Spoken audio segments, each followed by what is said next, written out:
దైవ మర్మములు. సహోదరుడు భక్తి సింగ్ గారి అనుభవంలో దేవుడు ఆయనకు బయలుపరిచిన దైవ మర్మములు. జూన్ 1. దేవుని స్వరం వినుటలోని రహస్యములు. ఇదిగో ఈయనే నా ప్రియ కుమారుడు, ఈయనందు నేను ఆనందించుచున్నానని ఒక శబ్దము ఆకాశము నుండి వచ్చెను. మత్తయి సువార్త 3:17. ప్రభువైన యేసుక్రీస్తుకు మార్గమును సిద్ధపరచుటకై బాప్తిస్మిచ్చి యోహాను ఈ లోకంలోనికి వచ్చెను. అతడు మారు మనసును గూర్చి అరణ్యంలో బోధించుటకు మొదలుపెట్టెను. అయితే ఆ వర్తమానమును ప్రజలు సులభంగా అంగీకరించలేకపోయిరి.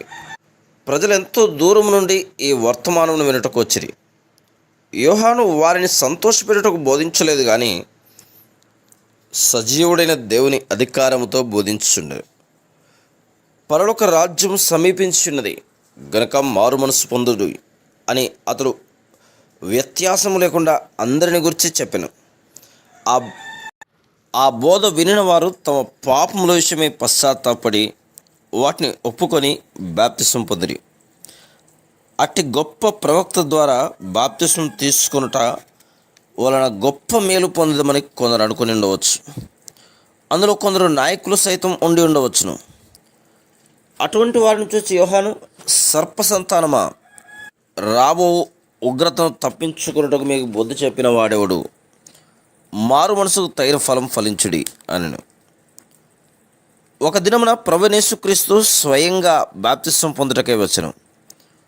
యోహాను సువార్త 1:31లోని దేవుని వాక్యం ప్రకారం ప్రభువైన యేసు నిజంగా ఎవరో బాప్తిస్మిచ్చి యోహాను సైతం ఎరగడు. యేసుక్రీస్తు ప్రభువు నిమ్మలంగా అందరితో పాటు వచ్చి తనకు కూడా బాప్తిసం ఇచ్చని యోహాను అడిగాను. వారు బంధువుల ఒకటి చేత యేసును గురించి యోహాను కొంత ఎరిగి ఉండెను, కానీ ఆయనే మెస్సియా అని అతనికి తెలియదు. ఆకాశం తెరవబడి పరిశుద్ధాత్మ క్రీస్తు యేసుపై పావురం వలె దిగుట అతడు చూచెను. మరియు ఇదిగో ఈయనే నా ప్రియ కుమారుడు, ఈయనయందు నేను ఆనందించుచున్నాను ఒక శబ్దమును వినెను. అప్పుడు యేసు ఎవరో యోహాను గ్రహించగలిగాను. దేవుని స్వరం వినిన తర్వాతనే యోహాను యేసును ఎరిగనని మనం తెలుసుకొనుచున్నాం. మీరును దేవుని స్వరమును వినని ఎడల ఆయన ఎవరో ఎరగలేరు.